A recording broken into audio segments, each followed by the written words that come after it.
Dear friends, क्या आपको पता है कि हमारे देश के CGI है, उन्होंने जो स्पीकर है या जो स्पीकर होते हैं लोकसभा के या स्टेट असेंबली के, उनको लेकर क्या कंसर्न जारी किया है, या फिर जो हमारी इंडियन रेलवेज़ है उनका फाइनेंशियली अभी क्या स्टेटस चल रहा है, या फिर क्यों लॉस में चल रही है इंडियन रेलवेज़। तो इन्हीं सब चीज़ों के बारे में आज हम डिस्कस करेंगे। Very warm welcome to raw classes. मेरा नाम है Rupendra Shekhawat and I am back with a packed episode line up with some interesting news headlines, articles and current affairs. अब जो मेरे डियर फ्रेंड्स नए जुड़ते हैं, मेरे जो दोस्त या स्टूडेंट जो नए जुड़ते हैं, उनको मैं बता दूं कि ये हमारे करंट अफेयर की सीरीज़ है। बट इसके साथ साथ में हम सिर्फ करंट अफेयर्स ही नहीं पढ़ते हैं, हम पढ़ते हैं जो हमारी पर्सनैलिटी डेवलपमेंट है उस पर भी हमारा फोकस रहता है। बिकॉज मेरा ये मानना है पर्सनली भी कि आपकी जो पर्सनैलिटी है वो आपकी लाइफ में बहुत इंपॉर्टेंट रोल प्ले करती है। डजेंट मैटर आप किसी स्कूल के स्टूडेंट हैं, आप कॉलेज गोइंग स्टूडेंट हैं, या आप प्रोफेशनली भी कोई स्टूडेंट हैं, या फिर प्रोफेशनली वर्क करते हैं, आप किसी कॉम्पिटिटिव एग्जाम की तैयारी कर रहे हो, आपकी पर्सनैलिटी जो है एक मेजर रोल प्ले करती है आपकी लाइफ के अंदर। तो एकेडमिक्स अपनी जगह है, आपकी पर्सनैलिटी एक जगह है। तो इसी के साथ में आप लोगों के साथ में हर रोज़ एक नया कोर्स शेयर करता हूं जो आपकी लाइफ के अंदर एक पॉजिटिव चेंज लाता है अगर आप उसको इम्प्लीमेंट अपनी लाइफ में करते हैं। तो आज का जो कोट है कि there will never be enough time to do everything you have to do. अब डियर फ्रेंड्स, होता क्या है कि हमें जीवन में बहुत सारे काम करने होते हैं। आपको लगता है ना कई बार कि मैं ये भी कर लूँ, वो भी कर लूँ, एंड देन अगेन आप सोचते हैं कि यार इसी के लिए टाइम नहीं है। डियर फ्रेंड्स, मैं आपको बता दूं कि आपके जीवन में जितने भी काम है उनको करने के लिए आपके पास कभी समय होगा ही नहीं। मैं ऐसा इसलिए कह रहा हूँ बिकॉज आपको लगता होगा कि एक सेटिस्फाइड। आपको एक बड़ी एग्जांपल देता हूँ, इससे ये होगा कि मान लीजिए आपको सुबह एक्सरसाइज करने जाना है, आप सुबह 5 बजे उठते हैं। देन अगर आप सोचते हैं कि यार सुबह उठ तो गया हूँ, क्यों ना पढ़ाई कर लूँ, तो ये एक अलग चीज़ हो गई। या प्रोफेशनली अगर आप हैं तो आपको लगता होगा कि मैं थोड़ा और एक्स्ट्रा टाइम में काम कर लूँ। तो ऐसी चीज़ें आपके मन में आती हैं। देन अगर आपको प्रायोरिटी देनी पड़ती है आपकी हेल्थ को। मैं सिर्फ हेल्थ की बात नहीं कर रहा हूँ, आप प्रोफेशनली भी मान लीजिए आप कोई प्रोफेशनल है, किसी कंपनी में जॉब करते हैं, तो आपके मन में होता होगा कि यार मेरे जो हॉबीज़ हैं उनको मैं परस्यू करूँ। देन अगेन आप सोचते हैं कि यार तो टाइम नहीं है। बट अगर आप कई लोगों को देखते हैं कि यार ये लोग तो परस्यू कर रहे हैं, ये लोग तो जो चाहते हैं वो कर भी रहे हैं, देन अगेन काम भी कर रहे हैं। तो ऐसे में ज़रूरत है आप लोगों को स्मार्टली चीज़ों को चूज़ करने की। आप कभी भी मैं कह रहा हूँ ना आपको कि कभी भी आपके पास में पर्याप्त समय नहीं होगा, आपको प्रायोरिटी देनी पड़ेगी कामों को। आपका जो काम है, आपको जो करना है उसको आपको प्रायोरिटी देनी पड़ेगी। आप हेल्थ वाइज माने तो आपकी हेल्थ जो है एक बहुत ही क्रूशियल रोल प्ले करती है आपकी लाइफ के अंदर। तो आपको कहीं ना कहीं से उसके लिए टाइम निकालना तो पड़ेगा ही। आपके पास समय नहीं होगा, आपके पास और भी काम करने के लिए होंगे, बट देन अगेन आपको सोचना होगा कि मेरे लिए क्या इंपॉर्टेंट है। अभी आपकी हेल्थ ज़रूरी है, एंड हेल्थ जनरली भी आपकी हेल्थ जो है वो उसके लिए आप हर रोज़ आधा घंटा निकाल सकते हैं। तो ऐसे में आपके चाहे आपको कुकिंग सीखनी हो, आपको कोई इंस्ट्रूमेंट बजाना सीखना हो, आपको योगा करना हो, मेडिटेशन करना हो, स्पोर्ट्स खेलना हो, या आपको जो भी अपनी ज़िंदगी में करना है उसके लिए टाइम निकालना पड़ेगा। आपके घर के काम हो सकते हैं। देन अगेन आपको थोड़ा सा अपनी स्लीप जो है, आपकी थोड़ी नींद जो है उसको सैक्रिफाइस करके काम करना पड़ेगा। एंड अगेन मैं आपसे, जैसे मेरे स्टूडेंट जो उनसे मैं कहता ही हूँ कि आज तक मेहनत करने से कोई मरा नहीं है। तो इसलिए आप मेहनत जब करेंगे तो डेफिनेटली आप हर चीज़ जो है या हर काम जो है वो उसको कर पाएंगे। चाहे आपके इंटरेस्ट का रिलेटेड हो, चाहे आपको प्रोफेशनली हो, चाहे आपकी पढ़ाई हो, वो सभी काम आप कर सकते हैं अगर आप जो है एक प्रॉपर डिसिप्लिन या फिर एक प्रॉपर टाइम मैनेजमेंट के साथ चलेंगे। तो डियर फ्रेंड्स, ये था आज का कोट। आई होप कि आपको चीज़ समझ में आ गई कैसे नाउ और नेवर काम करना ही पड़ेगा, अभी नहीं तो कभी भी। तो यही है कि आपको इनफ टाइम कभी भी नहीं होगा, आपको लगेगा नहीं कि मेरे पास इनफ टाइम है कोई काम करने के लिए, बट आपको टाइम जो है वो निकालना पड़ेगा चीज़ों के लिए जो आपके लिए मैटर करती हैं, जो आपके लिए इंपॉर्टेंट है। एंड अगेन इंपॉर्टेंट का मतलब सिर्फ पढ़ाई या फिर एक्सरसाइज नहीं है, इसके अलावा भी आपके जो हॉबीज़ हैं, चाहे आप कुछ भी हो, पेंटिंग करना हो, सिंगिंग करना हो, आपका जो भी हॉबी है वो आप परस्यू कर सकते हैं। Now dear friends, let's move towards the question of the day। आज का जो सवाल है कि name the joint military exercise between India and Mongolia and where it has been conducted. Beg your pardon. अभी हाल ही के अंदर हुआ क्या है दोस्तों कि इंडिया ने मंगोलिया के साथ में एक जॉइंट मिलिट्री एक्सरसाइज जो है वो कंडक्ट की है। आपको बताने की उस एक्सरसाइज का नाम क्या है, प्लस वो कहाँ पे कंडक्ट हुई है। अब दो देश जो हैं जब बायलैटरल एक्सरसाइज करते हैं तो वो अपने जो रिलेशंस हैं बोथ द कंट्रीज, वो डिप्लोमेटिकली अपने रिलेशन को स्ट्रॉन्ग करने के लिए ऐसे एक्सरसाइज करते रहते हैं। तो इंडिया जो है वो काफ़ी देशों के साथ में एक्सरसाइज करता है। तो आपको बताना है कि एक्सरसाइज का नाम क्या है। अगर आपको इसका आंसर पता है तो well and good, do let me know in the comment section below. अगर आपको आंसर नहीं पता है तो मैं आपसे रिक्वेस्ट करूँगा आप इसके और थोड़ी रिसर्च कर लीजिए ताकि आपको पता लगेगा ना कि सिर्फ मंगोलिया के साथ बल्कि अलग अलग कंट्रीज़ के साथ में भारत कौन कौन सी एक्सरसाइज करता है, तो you will get to know more about your forces and where it has been conducted, और कहाँ पे हुई है ये भी आपको बताना है। तो ये रात का सवाल। Now let's move towards questions, articles. आज है 30 अक्टूबर 2023 और आज का जो हमारा पहला आर्टिकल है फ्रॉम द हिंदू न्यूज़पेपर, वो है give up priority demonstrate impartiality. अभी हमारे देश के जो CJI हैं, चीफ जस्टिस ऑफ इंडिया, उन्होंने एक बयान देते हुए ये कहा है कि जो स्पीकर का रोल है, यानी कि स्पेसिफिकली महाराष्ट्र के जो स्पीकर हैं, यानी कि महाराष्ट्र की जो विधानसभा है, उनके जो स्पीकर हैं, उन्होंने अपने काम के अंदर डिले किया है, या फिर एक कॉन्स्टिट्यूशनल पोस्ट होने के बावजूद भी वो अपने काम को इतना लाइटली क्यों ले रहे हैं।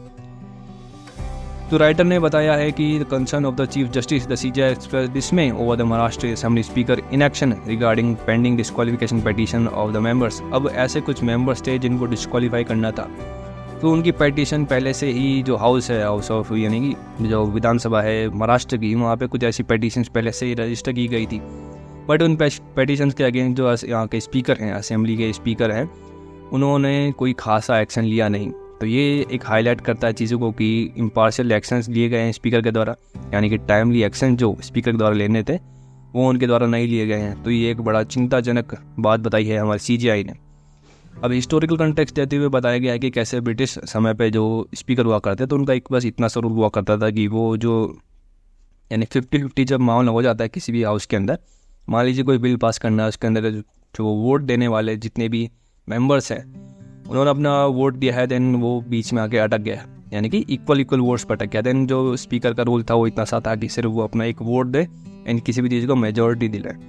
लेकिन चीज़ें चेंज हुई विद टाइम, चीज़ें जो है वो चेंज हुई एंड 19th सेंचुरी के बाद में जो स्पीकर का रोल है उसको थोड़ा और स्ट्रॉन्ग बनाया गया, बिकॉज ये एक कॉन्स्टिट्यूशनल पोस्ट है, तो इसके अंदर थोड़ी और चीज़ें ऐड की गई, थोड़ी और पावर्स जो हैं वो स्पीकर को दी गई थी। अब रोल ऑफ इंडियन स्पीकर की बात करूँ दोस्तों, तो हमारे देश के अंदर जो स्पीकर है उनका हमारे कॉन्स्टिट्यूशन आर्टिकल 93 के अंदर बताया गया है कि क्या क्या रोल्स हैं हमारे लोकसभा स्पीकर हैं। जैसा फोटो में देख सकते हैं ना कि जो लेफ्ट हैंड साइड में ओम बिरला साहब जो है वो लोकसभा स्पीकर है, एंड राइट हैंड साइड में जो है वो जगदीप धनखड़ साहब जो हमारे वाइस प्रेसिडेंट भी है, प्लस वो जो राज्यसभा है उसके चेयरपर्सन भी हैं। तो ऐसे में कोई भी जो बिल अगर सरकार को लाना है तो उसमें अगर वो बिल मनी बिल है या नहीं ये डिसाइड करने का फैसला जो है वो स्पीकर का होता है। प्लस मान लीजिए कोई जो मेंबर है वो डिस्क्वालीफाई होता है तो उसको डिस्क्वालीफाई या फिर पार्लियामेंट से हटाना या फिर उस हाउस से हटाना भी एक स्पीकर का रोल होता है।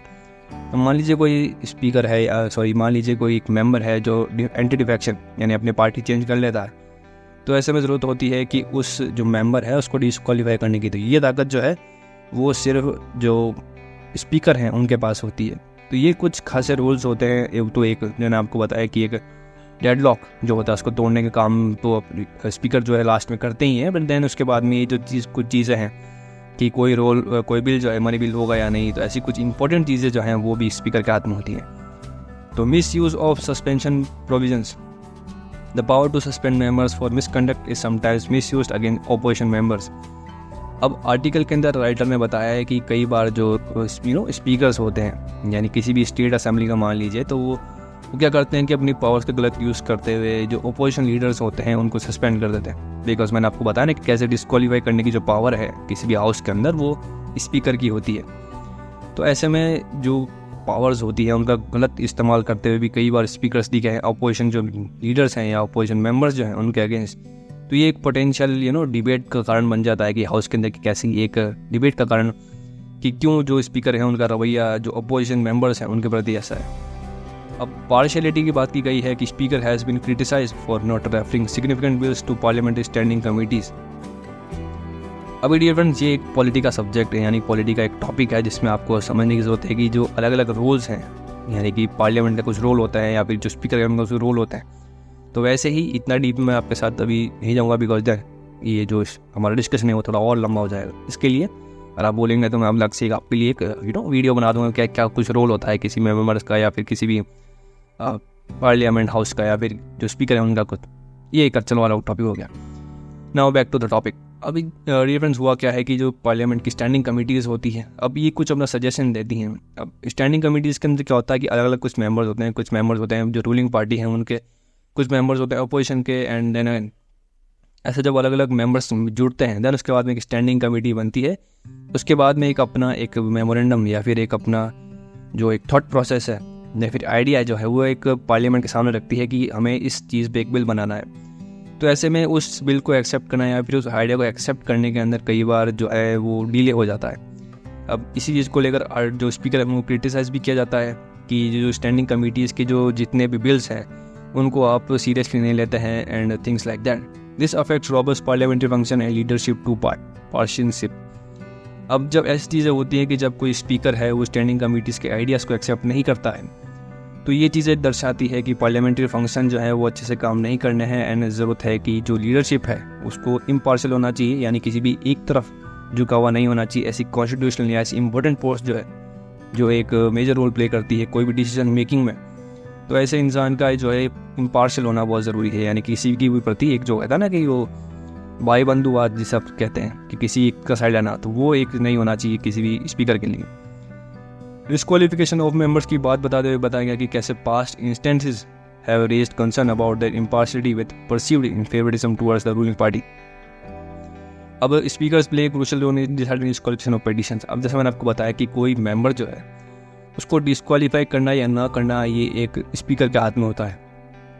तो ऐसे में अगर आप समय से यानी महाराष्ट्र गवर्नमेंट के जो या फिर महाराष्ट्र की विधानसभा के जो स्पीकर हैं उनका एग्जाम्पल देते हुए यहाँ पर राइटर ने बताया कि अगर वो समय पे सही एक्शन नहीं लेंगे तो ये एक कंसर्न का टॉपिक बन जाता है। ये एक चिंताजनक बात बन जाती है कि अगर आप ऐसी कॉन्स्टिट्यूशनल पोस्ट पर बैठे हैं देन अगेन उसके बाद में आप ऐसी चीज़ें यानी कि चीज़ों को सीरियसली ना लेना, अपने काम को प्रति सीरियस ना होना, जो डिस्क्वालीफाई मेंबर्स हैं उनको टाइमली डिस्क्वालीफाई ना करना या फिर टाइमली एक्शंस न लेना, ये एक तरीके से एक ये दर्शाता है कि आप जो रूलिंग पार्टी है उसके प्रति एक अपना रुख जो है वो दर्शाते हैं। तो ऐसे में ज़रूरत है कि जो भी स्पीकर हैं वो ऐसा जो एग्जांपल सेट ना करें ऑल ओवर इंडिया के प्रति या ऑल ओवर वर्ल्ड के प्रति कि आप आप एक इतनी इंपॉर्टेंट पोस्ट पे हैं, अगर आप ऐसे ऐसी आपके एक्शंस होंगे जहाँ पे आप किसी रूलिंग पार्टी को या किसी भी पार्टी को आप सपोर्ट करते नज़र आते हैं, तो ये एक इम्पार्शियलिटी होती है एंड ये एक तरीके से जो कॉन्स्टिट्यूशन है उसके प्रति भी एक कहता है ना कि डिसरिस्पेक्ट शो करता है। अब साथ में बताया गया कि प्रपोज्ड रिफॉर्म्स जो हैं सुप्रीम कोर्ट ने अब जो प्रॉब्लम बताई है इसके साथ साथ में कुछ सॉल्यूशन भी बताए हैं। Recommended amending the constitution to transfer the power to decide on defections to an independent tribunal headed by judges। अब जो CJI ने जो बात बताई थी कि कैसे महाराष्ट्र के जो स्पीकर हैं वो अपना काम ढंग से नहीं कर रहे हैं, तो ऐसे में सॉल्यूशन बताते हुए कोर्ट ने ये बताया है कि जो ऐसे कुछ इंपॉर्टेंट चीज़ें हैं, अब क्योंकि इतना ढीला काम है या फिर इतना सही काम नहीं है जो स्पीकर हैं उनका, मैं सबकी बात नहीं कर रहा हूँ, बस एक जो एग्जाम्पल इस आर्टिकल में दिया गया है कि महाराष्ट्र के जो स्पीकर हैं उनका संज्ञान देते हुए ये बताया गया कि अब ज़रूरत है कि जो डिस्क्वालीफाई करने की जो पावर होती है ना स्पीकर के पास, उसको चेंज किया जाए, उसको अमेंड किया जाए कॉन्स्टिट्यूशन में एंड देन ये पावर जो है वो एक इंडिपेंडेंट ट्रिब्यूनल जिसके अंदर जजेस होंगे उसको दी जाए ये पावर, ताकि जो डिस्क्वालीफाई मेंबर्स हैं उनको जल्द से जल्द जो डिजर्व नहीं करते हैं या फिर जो लोगों ने ढंग से काम नहीं किया है अपनी फील्ड के अंदर या जो भी मेंबर्स डिस्क्वालीफाई करने के लायक हैं उनको जल्द से जल्द डिस्क्वालीफाई किया जाए ताकि जो गवर्नेंस है वो ईजिली स्मूथली रन कर सकें। अब कंटिन्यूड इनएक्शन, लेकिन अभी भी जब जैसा ये बताया ना कि जो CJI हैं या फिर कोर्ट की जो बेंच है उसने बताया कि कैसे अब पावर को शिफ्ट करने की ज़रूरत है फ्रॉम उनसे यानी कि जो स्पीकर हैं उनसे पावर शिफ्ट की जाए टूवर्ड्स द हेड जजेस की ओर, इस ट्रिब्यूनल की ओर। लेकिन इसके बाद भी जब इतना इनएक्शन यानी कि इतना ज़्यादा एक CJI के द्वारा कहने के बाद भी जो महाराष्ट्र के जो असेंबली के स्पीकर हैं उन्होंने भी इसके ऊपर कोई खासा एक्शन नहीं लिया है for not deciding disqualification petition despite court direction for the raising concern about their role. अब जब इतना कहने के बाद भी अभी तक जो वहाँ के स्पीकर हैं उन्होंने कोई खासा एक्शन इस पर लिया नहीं है। कंपेरिजन में ब्रिटिश सिस्टम के साथ में ये जो हमारा सिस्टम है यहाँ का इसको कंपेयर किया गया है। बताया गया कि कैसे जो ब्रिटिश के स्पीकर होते हैं वो रिज़ाइन कर देते हैं from the political party once the election is held. यानी कि जब भी कोई मान लीजिए किसी को अपने इलेक्शन लड़ना है स्पीकर के इलेक्शन जब लड़ना है, तो ऐसे में होता क्या है कि जो अब जैसे मान लीजिए कि एक्स कोई आदमी है वो वाई पार्टी से बिलोंग करता है, तो अगर उनको स्पीकर के लिए इलेक्शन लड़ना है तो उनको उससे पहले क्या करना पड़ेगा कि जो वाई पार्टी है उससे उनको अपना नाम हटाना पड़ेगा, देन उसके बाद में ही वो अपना जो इलेक्शन है वो लड़ पाएंगे for the post of speaker. तो ये चीज़ें बताई गई है कि ऐसी कोई पार्शियलिटी या फिर ऐसी कोई खासा जो इलेक्शन लड़ने की टेक्निक है या फिर इलेक्शन लड़ने के जो रूल्स हैं वो अपने इंडिया में इतने कोई खासा रूल्स नहीं है। तो ज़रूरत है कि थोड़े और स्ट्रिक्ट रूल्स जो हैं वो स्पीकर का जो इलेक्शन है उसके लिए बनाया जाए। The need for impartiality while adopting British practices may instill confidence. Indian speaker must at the very least demonstrate impartiality in discharge of their functions. अब जब बात गई है कि impartiality इतनी हो रही है तो Indian speaker must at the very least demonstrate impartiality in discharge of their functions. तो ऐसे में जो स्पीकर का रोल है वो हमारे भारत में थोड़ा और ज़्यादा क्रूशियल है, थोड़ा और ज़्यादा इंपॉर्टेंट है। तो ऐसे में ज़रूरत है कि कुछ ऐसे चेंजेस किए जाए ताकि जो स्पीकर हैं वो अपने काम को सीरियसली लें, अपने काम को जो है थोड़ा और ज़्यादा अच्छे से या रॉबस्ट तरीके से इम्प्लीमेंट करें ताकि जो गवर्नेंस है वो और ज़्यादा स्मूथली रन कर सके, ताकि डिग्निटी एंड क्रेडिबिलिटी जो है ऑफिस की वो मेंटेन रह सके। बिकॉज एज यू नो मैं अगेन ये एक जो पोस्ट है स्पीकर की वो एक कॉन्स्टिट्यूशनल एक बहुत very important crucial role play करती है किसी भी गवर्नेंस के अंदर। तो आई होप डियर फ्रेंड्स आपको समझ में आएगा कि कैसे स्पीकर का जो रोल है वो एक क्रूशियल रोल है। ये पोस्ट जो है वो एक कॉन्स्टिट्यूशनल पोस्ट है। ऐसे में ज़रूरत है कि जो स्पीकर जो भी इलेक्ट हुआ है उनको अपनी ड्यूटी समझने की, उनको अपना काम और ज़्यादा अच्छे से करने की, किसी के दबाव में ना आके अपना काम करे एंड सही टाइम पे जो है सही डिसीजन इम्प्लीमेंट करे। और dear friend let's move towards second article. आज का हमारा सेकंड आर्टिकल है the Indian railways revenue problem. अब आर्टिकल के अंदर राइटर ने बताया है कि कैसे इतनी ज़्यादा एक इंडियन रेलवे जो है एक डोमिनेंट ऑर्गेनाइजेशन है। Dominant organisation in the sense कि अगर आप ऐसा नहीं है कि अब कल को कोई और आएगा एंड दूसरा रेलवे खड़ा कर देगा, ऐसा नहीं होने वाला है। एक पूरी तरीके से डोमिनेंस जो है वो रेलवे की तरफ है, रेलवे के पास है। अब बाज़ार में आप देख लीजिए, मान लीजिए कि कोई सोप कंपनी को कोई साबुन की कंपनी बनाना चाहता है, तो ऐसा कोई कठिन काम नहीं है। आप चाहें तो आप भी बना सकते हैं, डिस्पाइट की इतनी सारी जो प्रोडक्ट्स हैं या इतनी कंपनी जो ऑलरेडी रन कर रही हैं। तो ऐसे में अगर एक कंपनी और आ जाती है तो कोई खास फर्क पड़ता नहीं। लेकिन अगर किसी को ऐसा नहीं कि कल को कोई इंडिविजुअल पर्सन आएगा एंड देन कहेगा कि नहीं मैं अपनी रेलवे अलग से चलाना चाहता हूँ, ऐसा नहीं होने वाला। तो एक पूरी तरीके से मार्केट का डोमिनेंस जो है वो पूरा रेलवे के पास है। बट स्टिल चीज़ें जो है वो आसान नहीं है इंडियन रेलवेज के लिए अभी भी। राइटर ने बताया कि spending spree, the Indian railways has been increasing its capital expenditure but this has not led to an improvement in its operating ratio. A lower operating ratio is essential for profitability and surplus to support further investment. अब operating जो ratio होता है दोस्तों वो एक तरीके से economic term है जिसके अंदर जो इन्वेस्टमेंट होता है, यानी ऑपरेटिंग रेशियो का ये मतलब है कि मान लीजिए कोई इन्वेस्टमेंट करता है किसी भी कंपनी के अंदर, तो उस इन्वेस्टमेंट जो है वो उसका जो प्रॉफिट है उससे कम होनी चाहिए। यानी आपने इन्वेस्टमेंट किया देन उसके बाद आपको जो प्रॉफिट मिल रहा है वो अच्छा खासा है, जो आपने इन्वेस्ट किया था उससे कहीं ज़्यादा मिल रहा है। तो ऐसे में ज़रूरत है कि जितना ज़्यादा, यानी कि अगर आप लोअर ऑपरेटिंग रेशियो जितना कम रहेगा उतना ज़्यादा प्रॉफिटेबल रहेगा हमारे इंडियन रेलवेज़ के लिए। तो ऐसे में ज़रूरत है कि चीज़ों को थोड़ा और आसान बनाया जाए रेलवे के लिए, यानी रेलवे जो है अपने सिस्टम को थोड़ा और ज़्यादा रोबस्ट करें ताकि इन्वेस्टमेंट है वो कम हो but on the other hand जो प्रॉफिट है वो एक अपर लेवल पे हो। अब राइजिंग डेब्ट जो है वो बताया गया कि कैसे इस साल हमारा जो इंडियन रेलवेज़ का बजट था वो हमारा जो मेन बजट है उसके साथ मिक्स किया गया था। यानी इससे पहले क्या हुआ करता था कि इंडियन रेलवेज़ का बजट अलग आता था एंड जो जनरल जो बजट है वो अलग आता था। बट इस साल से क्या हुआ है कि जो इंडियन रेलवेज़ का बजट है उसको मिक्स किया गया है जनरल बजट के साथ। To compensate for the lack of surplus the Indian railways has been relying on gross budgetary support and extra budgetary resources. However, this has been resulted in a significant increase in debt with a substantial portion of revenue going towards debt payment.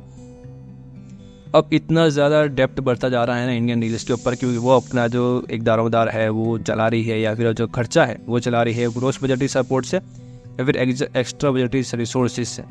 अब क्योंकि इतना खासा, मैंने जैसे आपको बताया कि क्योंकि प्रॉफिट इतना ज़्यादा नहीं हो रहा है तो बाहर की जो कंपनीज़ हैं यानी जो प्राइवेट प्लेयर्स हैं वो भी अपना इतना ज़्यादा इन्वेस्टमेंट रेलवेज़ में नहीं लगा रहे हैं। इसके कारण जो रेलवे है उसको पैसा जो है वो इन सभी सिस्टम से जो है सपोर्ट से जो है उड़ाना पड़ रहा है। अब ऐसे में अगर जितना ज़्यादा प्रॉफिट होता है वो उसमें से हद से ज़्यादा, यानी कि मैं बात करूँ अगर मान लीजिए कुछ प्रॉफिट हो रहा तो उसका बहुत सा हिस्सा जो है वो सिर्फ लोन देने में ही वापस जा रहा है, बिकॉज एट द एंड जो इन्वेस्टमेंट होनी चाहिए थी रेलवे के अंदर वो उतनी नहीं हो पा रही। तो ये एक राइजिंग कंसर्न है कि कैसे चीज़ों को थोड़ा और आसान बनाया जाए रेलवे के लिए ताकि इन्वेस्टमेंट जो है वो बढ़े। फ्राइट एंड पैसेंजर सेगमेंट की बात करूँ दोस्तों तो अलग अलग जो प्रॉफिट्स हैं वो देखने को मिलते हैं, जहाँ पे जो पैसेंजर्स वाली ट्रेन जो है उनके अंदर प्रॉफिट कम है, वाइल जो फ्रीट वाली यानी कि जो मालगाड़ियाँ होती हैं उनके अंदर प्रॉफिट थोड़ा ज़्यादा देखने को मिलता है। The freight segment of the Indian Railways is profitable, but the passenger segment incurs significant bill loss. The need to address this imbalance. अब जैसा मैंने आपको बताया ना कि कैसे एक जो रोल है अलग अलग, चाहे वो गुड्स का हो चाहे पैसेंजर्स का हो। अब ये होता क्या है दोस्तों कि अगर कोई गुड्स जो है या कोई सामान मालगाड़ी जो माल लेके जाती है, यानी कि कोई सामान या गुड्स कोई लेके जाती है, तो उसका एक फिक्स पेमेंट होता है कि आपको इतना इतना पे करना पड़ेगा for this much of weight. अगर आप इतना वेट को आप भेजना चाहते हैं तो आपका इतना पैसा लगेगा, एंड कंपनी जो भी सामान भेजना चाहती है वो उतना पैसा देगी।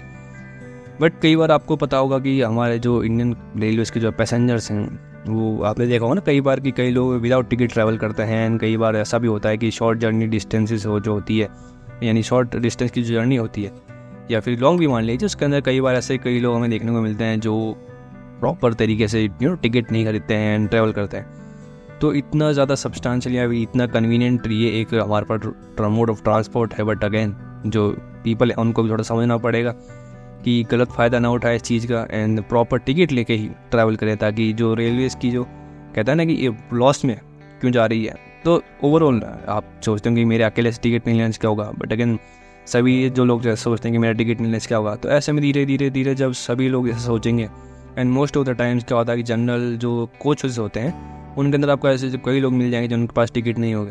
तो ये जिक्र एक राइजिंग कंसर्न है for the Railways, and Railways के जो इसके ऊपर स्ट्रिक्ट एक्शन लेने की ज़रूरत बताई गई है, ताकि जो प्रॉफिट है या फिर जो एक खर्चा होता है वो तो एक एटलीस्ट निकल सके।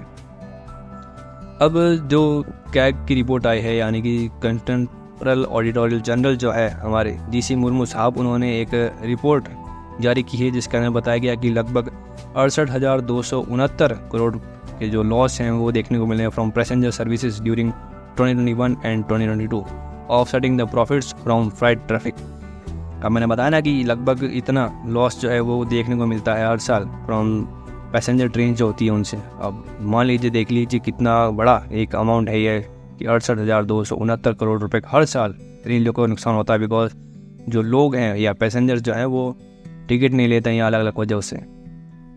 अब डिसमल परफॉर्मेंस की बात करो दोस्तों, तो Indian railways growth in freight volume and revenue is significantly lower than countries overall economic growth. This performance gap is cause of concern. अब इंडियन रेलवेज की जो ग्रोथ है, डेफिनेटली जो चीज़ें हैं ना, हम लोग लिखते हैं कि ये वंदे भारत ट्रेन आना या बुलेट ट्रेन ऐसी कुछ बातें चल रही हैं, तो ये एक ज़रूर पॉजिटिव इम्पैक्ट डालेगी हमारे इंडियन रेलवेज के ऊपर। बट अगेन इसको थोड़ा जब सेटलमेंट होगा, यानी थोड़ा और सेटल होगा, थोड़ा और टाइम लगेगा चीज़ों को और ज़्यादा मेन स्ट्रीम में आने का। यानी वंदे भारत जो क्या है अभी लगभग एक साल पहले ही आई है, तो ऐसे में इंडियन रेलवे का जो कंट्रीब्यूशन है उसके अंदर वंदे भारत को अभी थोड़ा टाइम लगने वाला है। बट अगेन ये जो इकोनॉमिक ओवरऑल ग्रोथ है हमारे देश की, उससे भी कम ग्रोथ हमें जो है रेलवेज की देखने को मिलती है, बिकॉज इंडियन रेलवे जो है एक डोमिनेंट चीज़ है, डोमिनेंट इंडस्ट्री है, डोमिनेंट ऑर्गेनाइजेशन है। तो ऐसे में अगर इसका जो इकोनॉमिक ग्रोथ है वो कम होगा तो एक चिंताजनक जो बात है, and as compare to overall economic growth जो हमारे देश उससे भी कम होना, तो ये एक चिंताजनक विषय ज़रूर है भारतीय रेल के लिए। आर्टिफिशियल डिवीज़न जो बनाया गया है वो रेलवे के द्वारा ही बनाया गया है। इसके अंदर बताया गया कि जो बल्क है या फिर जो पार्सल है उनको दो कैटेगरीज में बांटा गया है, division into goods and parcel. इस artificial and highlights the need to categorise cargo as a bulk and non bulk based on characteristics for more efficient and handling. अभी इंडियन रेलवेज़ ने किया क्या है दोस्तों कि जो भी सामान होती है ना रेलवेज़, उसको दो कैटेगरी में बांटा गया है, एक तो गुड्स के अंदर, एक पार्सल के अंदर। और पार्सल के अंदर जितने भी डॉक्यूमेंट्स होते हैं या जितने भी लेटर्स वगैरह होते हैं ये सब होते हैं, एंड गुड्स के अंदर जितने भी आपका अनाज हो गया या आयरन स्टील वगैरह ये सब। तो ये जो डिवीज़न है ये एक आर्टिफिशियल डिवीज़न बताया गया है, राइटर के द्वारा बताया गया कि ये जो डिवीज़न है इसको थोड़ा आसान बनाने की ज़रूरत है। यानी कि जो चीज़ें हैं अब उनको गुड्स और पार्सल में नहीं बल्कि बल्क और नॉन बल्क में बांटने की ज़रूरत है, ताकि जो एक किराया जो आता है ना जो भी गुड्स ले जाने का, उसको थोड़ा और ईजी किया जा सके दोनों ही सेगमेंट्स के लिए। Focus on productivity it's essential for investment made by the Indian railways to be productive and contribute to revenue. This is crucial to avoid situation similar to Air India financial troubles. अब ऐसे में कुछ चीज़ें जैसा कि बताया गया कि जो एयर इंडिया थी, अब क्योंकि उनको धीरे धीरे जो है वो डेप्थ के अंदर चली गई थी, तो ऐसे में ज़रूरत है कि थोड़ा और ईजी जो है इन्वेस्टमेंट किया जाए इंडियन रेलवेज के द्वारा, ताकि उसका प्रोडक्टिव जो है उसका यूज़ किया जा सके, कंट्रीब्यूट कर सके टुवर्ड्स रेवेन्यू। डिक्लाइनिंग शेयर धीरे धीरे जो लोग हैं, यानी कि कोयला है, आयरन ओर है या सीमेंट है, ऐसी चीज़ें जो हैं वो धीरे धीरे लोग कम ट्रांसपोर्ट करें एक जगह से दूसरी जगह से, बिकॉज जो फैक्ट्रीज है वो वहीं डाल दी जाती है जहाँ पे कोई चीज़ का ओरिजिन होता है। तो ऐसे में जो शहर है वो धीरे धीरे सभी चीज़ों का, या चाहे कोल हो चाहे आयरन हो, उनका धीरे धीरे कम होता जा रहा है। तो ऐसे में ज़रूरत है कि अब इतनी ज़्यादा वॉल्यूम बढ़ती तो जा रही है, लेकिन अगेन इनका जो शेयर है या फिर इनका ट्रांसपोर्टेशन है वो कम होता जा रहा है। तो ये एक कंसर्न की बात है।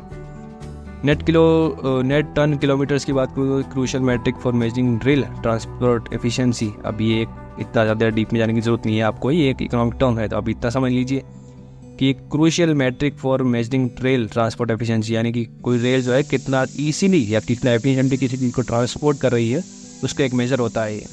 चैलेंजेस अहेड, आप कुछ चैलेंजेस बताए गए हैं आगे। It needs to focus on productive investment and adapt to changing cargo handling paradigm.